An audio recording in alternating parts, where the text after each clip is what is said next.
All right, everyone, welcome back. This is part 3 of lesson 8.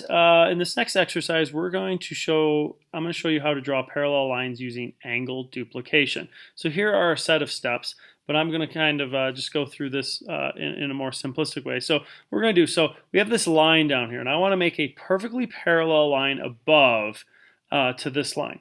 So what I'm going to do first is I'm going to actually make an angle, okay? And I'm going to do this by going through this point P, and I'm going to make this.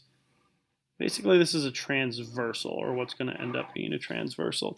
And I'm going to call this down here, I'm going to call this vertex A. So this point here is vertex A.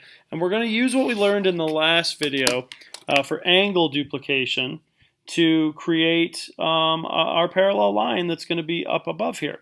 So the way I can do this is I'm going to take my compass, and on my original angle, I'm going to draw this arc, and then I'm going to come out here onto point P, which is where our parallel line is going to be, and I'm going to do the same thing and make an arc that goes all the way through. Okay, and now what I can do, since I'm duplicating an angle, so I'm going to come back down here to this angle, and I'm going to take my pointer, and then I'm going to measure it out to this point where the lines meet, and set it. And now I'm going to go back to this point. I'm going to draw arc. And the place where these two connect, I can now draw a line that connects these 2 points. Just make sure that I match it up properly.